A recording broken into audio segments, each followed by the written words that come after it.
Habari za wakati huu wapendwa wangu, habari za wakati uliopita. Wakati uliopita tuliongelea masuala ya mahusiano na fedha. Tukaona namna ambavyo tunaweza tukapunguza misongo ya mawazo ya kuwa na madeni mengi ambayo hayalipiki. Mpaka unajiita mimi jamani nina maroho ya madeni. Katika vipengele vile nikaelezea kwamba unatakiwa pia katika kipato chako chochote unachopata kumbuka kuweka akiba. Na nikakwambia kwamba akiba ina faida nyingi, lakini mimi nitakuelezea 6 tu ambazo ni za msingi sana. Ni za msingi sana katika maendeleo yako, ni za msingi sana katika maono yako, ni za msingi sana katika kutimiza malengo yako, ni ya msingi sana katika kunogesha mahusiano yenu na ndoa, ni biashara, ni kazi. Utaishi kwa furaha kwa sababu utakuwa unaishi katika mpangilio mzuri wa kipato chako, kwa sababu fedha ni jawabu la mambo yote. Ingawa fedha sio inaweza ikakupa amani. Unaweza kuwa na pesa nyingi lakini ukakosa amani. Mtakubaliana na mimi, ukikataa basi kataa, lakini ndivyo iko hivyo. Kwa hiyo mimi nitalenga pale pale kwamba nimekuletea faida 6. Akiba itakusaidia kupunguza mwenendo wa kukopa. Kwa sababu mara nyingi tunaingia kwenye mambo ya kukopa kwa sababu tunakuwa tumepata dharura. Aidha changamoto au dharura mbalimbali. Unaweza ukawa umepata dharura ya kufiwa, ya kuuguliwa, umepata dharura ya nyingi zinaweza zikakutokea. Umepata tatizo lolote ambalo linahusiana na kupata kipato cha fedha ambayo inakuwa wakati huo imeisha, au kwenye biashara bado haijakuletea faida, unakuwa na mauzo tu. Kwa hiyo akiba utaichukua pale kwa ajili ya kupunguza zile tatizo ambalo linakuwa limejitokeza. Sisemi kwamba usikope. Usinikoti vibaya. Mkopo chukua, lakini mkopo uchukue wakati unaona kabisa kwamba kuna uhitaji wa kupata mkopo kwa hili jambo ambalo ni kubwa. Umekaa chini, umelizingatia, umelibajetia, umelichanganua. Kama ni kwenye biashara unajua kabisa kwamba hapa bidhaa zimepungua sana na uhitaji ni mkubwa mno. Kwa hiyo inabidi nifanye nini? Nichukue mkopo. Au aidha kwa hiyo unakuwa unapata blessings kutokana na wale watu ambao umeenda kuwasaidia kwamba rudini kazini, wanaendelea kupata kile kipato ambacho walikuwa wanakipata kwa ajili ya familia zao. Kwa hiyo wale watu watakaa kila siku kukuombea na Mungu ataona kwamba umewasaidia watu na Mungu atakubless. Kwamba au kama hujui nikwambie leo, Mungu amekuweka hai mpaka leo hii. Amekuweka hapo ulipo kwa sababu ya mtu mwingine. Sio ujisaidie wewe mwenyewe. Ni kwa ajili ya kusaidia wengine. Ukikaa na umimi, utashangaa vitu vingine haviendi. Kwa sababu kila siku wewe umekaa unangangana na vya kwako tu. Me, myself and I. Yaani hakuna cha wengine, hutafika. Kwa hiyo uchukue mkopo kwa ajili ya kufufua biashara ambayo ilikuwa inawasaidia na watu wengine. Kwa hiyo mkopo utakaochukua uwe ni wa vitu kama hivyo ambavyo unakuwa umevipanga kabisa. Lakini mienendo ya kukopa sio mtoto ameumwa, sijui kadi sina, unaenda kuchukua mkopo. Sijui mzee ameumwa, sijui baba ameumwa, baba mkwe kaumwa, unaenda kuchukua mkopo. Hapana. Kwanza haitakuletea heshima. Nikwambie, katika kuweka akiba inaweza kukujengea heshima na ikakuongezea ladha kwenye ndoa yako. Baada ya kuona wewe mwanaume umepata janga kama hilo, umepata changamoto kama hilo la kuuguliwa na mama mkwe na baba mkwe, amekuja hapo hajiwezi, kadi haitoshi, vipimo vingine vinahitaji hela ya ziada. Wewe mshahara wako umeshamaliza. Kama ni kwenye biashara bado hiyo hela hauna ya kusema upeleke kwenye matibabu. Unakaa akiba kako, unachukua, unaenda unamtibia. Yaani yule bwana akitoka hapo au yule bibi akitoka hapo, yani anasema kweli umeolewa. Kweli una mume. na Mungu atazidi kukubless kwa sababu umesaidia kumweka kwenye hali ya afya kutokana na akiba uliyokuwa umeweka. Lakini kama ndio huna akiba, umeua tayari, na wewe unasemaga mimi sijawahi kuua, umeshaua tayari kwa sababu tu ya uzembe wa kuto kuweka akiba. Namba 2, itakusaidia kwa wale watoto wako na wale ile jamii nayo kuzunguka kujifunza kuishi kwa budget na kuhakikisha wanaweka akiba. Hata watoto wako utakao wazaa hawatakuwa wanakusikia habari ya nimekopa, habari ya huyu akija mwambie nimetoka kwa sababu unadaiwa.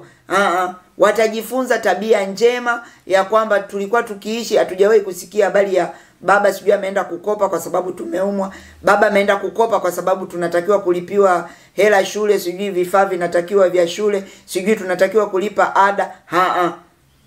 Kwa hiyo hata wale watoto utakuwa umewarithisha tabia njema ya kutokuwa na stress za misongo ya ada, sijui ya magonjwa, sijui ya vitu vikihitajika nyumbani. Hautakuwa na watoto wa namna hiyo, na watoto nao wataenda kuirithisha hiyo tabia kizazi na kizazi. Watoto watakwenda bila stress za kuwa na madeni ambayo yanawapelekea kuishi maisha ambayo yanakuwa hayana afya, kama ni kwenye ndoa, kama ni kwenye shule, kama ni mali popote wanapokuwa, wanakuwa na stress kwa sababu wanakuwa na madeni. Kwa hiyo akiba itakusaidia pia kuwa na uwekezaji, kuwa mwekezaji. Huwezi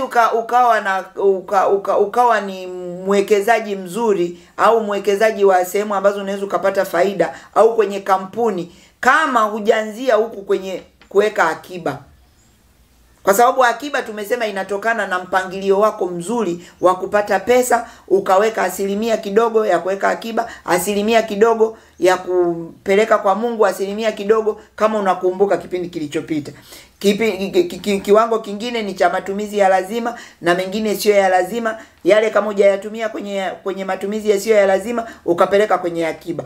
Kwa hiyo ile akiba yako inapokuwa imefika certain amount, haijapata shida yoyote, haijapata fursa yoyote kutumika, basi kile kiwango unaweza ukakitoa ukakiweka kuinvest au kuwekeza kwenye sehemu ambayo inakulipa zaidi ya kuliko kule kwa ambako umejidundulizia. Kwa sababu akiba tunasemaga ni fursa ya uwekezaji, fursa ya kununua vitu ambavyo ulikuwa unavihitaji pengine kwa bei kubwa lakini ukapata kwa bei ndogo, imejitokeza kwa wakati huo. We mpaka ukakope saa ngapi, we mpaka ukaitafute saa ngapi, lakini kama iko kwenye akiba yako unachukua, unaenda unapata hiyo fursa.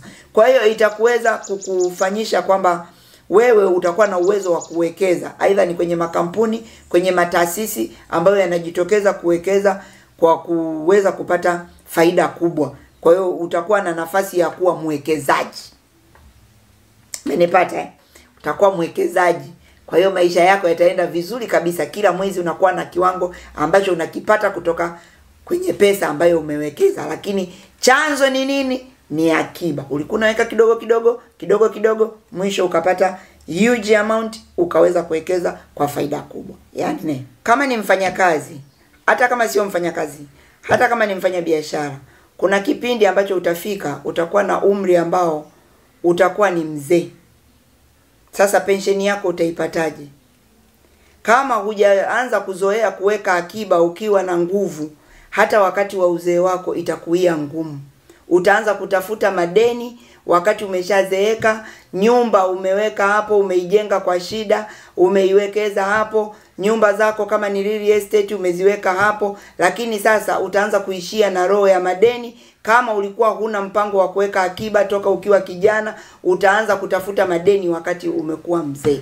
Kwa hiyo akiba, tabia ya kuweka akiba itakusaidia hata wakati wa uzee wako uwe na uzee mzuri. Hata wajukuu wakija pale nyumbani kwako utakuwa huna stress,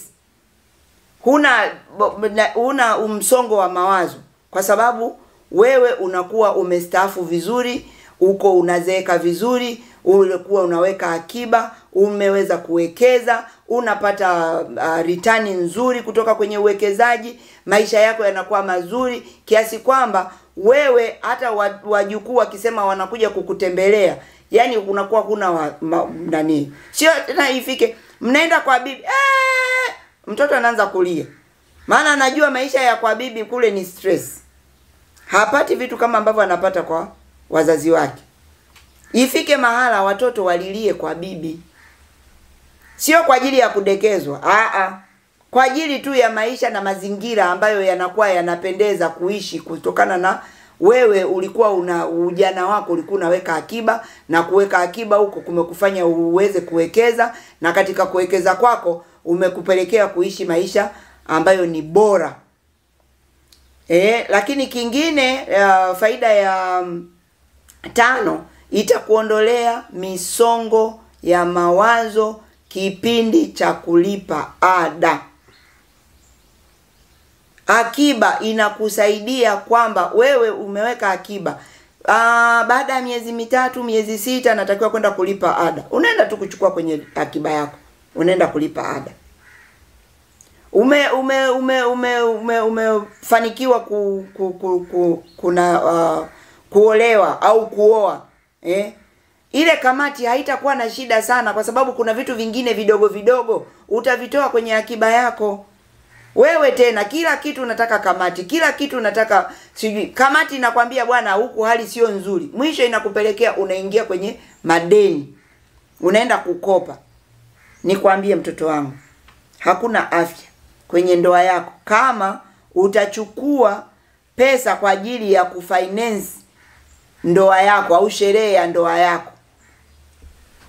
Cha msingi ni kama mnavoenda kupelekwa kama ni kanisani, mmeshaenda kufunga ndoa, kile ndio cha msingi. Kwenye sherehe, fanya sherehe ambayo ina uwezo huu ambao uko ndani yako. Wewe dada usianze kuiga, mimi nataka shera la milioni 2, mimi nataka shera la milioni 5. Wakati unajua kabisa mwenza wako uwezo wako ni 500,000, ni milioni 1, ni 200,000. Vaa hiyo nguo. Cha msingi ni kule kwenda kutia muhuri kama ni kanisani, mpaka mbingu ielewe kwamba wewe tayari umeshakuwa mke wa fulani. Kama nilivyokwisha kusema kwenye video zangu zilizopita, ya kwamba ndoa ni taasisi ambayo Mungu mwenyewe aliiweka.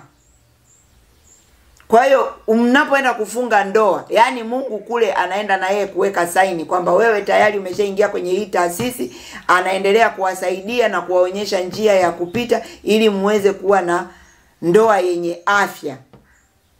Kwa hiyo usifanye sherehe ambayo iko nje ya uwezo wako mpaka ikakupelekea ukaenda kukopa badala ya kutumia akiba yako. Kwa hiyo akiba itakusaidia hata wakati wa kuoa, kuolewa itakusaidia. Lakini pia itakuondolea stress za ambazo hazina ulazima. Hiyo akiba ulioiweka wakati wa kufanya labda renovation. Umeshajenga nyumba yako lakini inahitaji renovation. Weka akiba yako, unasema baada ya miezi 6 hii hela mimi nitaenda kufanya renovation. Kama ni nyumba unafanya renovation kutumia akiba yako. Kama ni gari unataka kufanya major maintenance, ili gari lisikusumbue likakwama njiani katikati ya barabara huko, unakuta gari linalia mlio ambao sio wa kawaida. Wewe unasema tungoja mpaka nipate hela, mpaka nipate mkopo, mpaka sijui nifanye. Sasa hivi sijui natakiwa kulipa ada. Akiba itakufanya uishi kwa mpangilio na kwa malengo, kwamba hii akiba naweka kwa ajili ya kitu fulani, hii akiba naweka kwa ajili ya kitu fulani. Wewe wakati unataka kufanya matengenezo yoyote, unataka kufanya chochote ambacho kinahitaji pesa, utatakiwa kutoa kwenye akiba yako, na ndio sio kwenda kukopa. Na sio unakaa na misongo ya mawazo mpaka humo ndani ya mwelewani unapiga mateke sufuria, sijui kwenye kochi umekaa unajifyonya tu, yani hata mkitaka kushiriki chakula cha Bwana mnashindwa kwa sababu ya stress. Mama una stress, baba na stress. Hamwezi. Chakula cha Bwana hamwezi kushiriki. Na especially mama. Kwa sababu mwanaume anyway, hayo nitayaeleza kwenye kipindi kingine. Tuendelee. Kwa hiyo faida nyingine ya akiba, itakusaidia pia kuweza kununua viwanja, kuweza kununua vitu vya thamani ndani, Jamani, imefika mahali hata TV ndani, unataka kununua TV kubwa, unaenda kwenye duka ambalo labda linakopeshaga. Simu nzuri unataka kwenda kuchukua mkopo. Jamani, inasikitisha. Inasikitisha kwa sababu ile hela unayorudisha kila mwezi ni hela ambayo ungeweza kuweka akiba. Jiwekea akiba. Fungua akaunti ambayo ina uwezo wa kutunza ile akiba yako bila kuwa na makato. Unaweka ile akiba ambayo inakuwa haina makato ya benki, kwa sababu benki ukifungua akaunti kuna makato ya kila mwezi. Lakini hizi akaunti ambazo ni za akiba pase, unakuta hazina makato yoyote, sana zinakuletea faida. Na faida zingine ndio kama hizi ambazo ninazielezea. Kwa hiyo unachukua ile akiba yako, unaenda kununua vitu vya thamani unavyovihitaji huko ndani. Kama ni simu, kama ni TV, kama ni makochi, kama ni nini. Imefika mahali mpaka eti unaanza kazi, kuna mikopo inaitwa startup. Kweli? Hebu weka akiba toka ukiwa mwanachuo. Ile hela unayopewa weka akiba, itakuja kukusaidia baadaye, aidha kwenye biashara, kwenye vitu vya thamani, vitu vya kuongezea humo ndani mwako, vitu vya kulipa pango la chumba, kulipa pango la nyumba, vitakusaidia akiba. Akiba ina mambo mengi ambayo inaweza kukusaidia ukaishi maisha ya furaha na ya amani, kwa sababu kipindi kikifika kama hicho cha kununua hivyo vitu ambavyo ni vya msingi, vya thamani, vya ndani, wewe tayari una hela yako iko kwenye account. Unaenda kuchukua tu, una uhuru hata wa kubagain. Sasa wewe hela yenyewe ni ya kukopa. Hivi utaweza hata kubagain? Kwanza kusema nipunguzie, eti nipunguzie, watakuona hapa kidogo zimecheza. Kwa sababu hela ambayo ni ya mkopo, kama ni kitu ni cha mkopo, huwezi ukaanza kusema nipunguzie. Ni lazima ununue tu hivyo. Kama ni bei umetandikwa mara mbili ya ile kitu ambacho kinauzwa labda milioni, ukakikuta kwa milioni 2, itabidi ununue milioni 2. Kwa sababu hiyo ndio na wenyewe wameweka faida, kwa sababu ile hela unalipa kidogo. Lakini kama ungeenda na hela yako umechukua kwenye akaunti yako ya akiba, ukifika mahali unakuwa jeuri. Kama upunguzi basi bwana, unaenda duka lingine. Una survey mpaka unakuta kitu hicho ambacho ungechukua kwa milioni 2 cha mkopo, unachukua kwa 800,000. Umeona faida ya kuweka akiba? Lakini faida nyingine, kuondoa kwenye misongo ya mawazo, unaweza ukawa unataka kiwanja. Kiwanja kama unanunua kwa hela ya mkopo, ina maana unaweza ukawa huna uwezo wa kulalamika, yani wa kusema nipunguzie. Lakini kama una hela yako, unaenda una survey sehemu unayoitaka na kwa bei ambayo unaweza ukapunguziwa mpaka kwa kiwango ambacho unakitaka wewe, kwa sababu una cash. Lakini mkopo siku zote kitu kinakuwa ni cha bei ya juu. Nadhani mnanielewa na mmeshakipitia, na wengine mmeshapitia hayo maswala.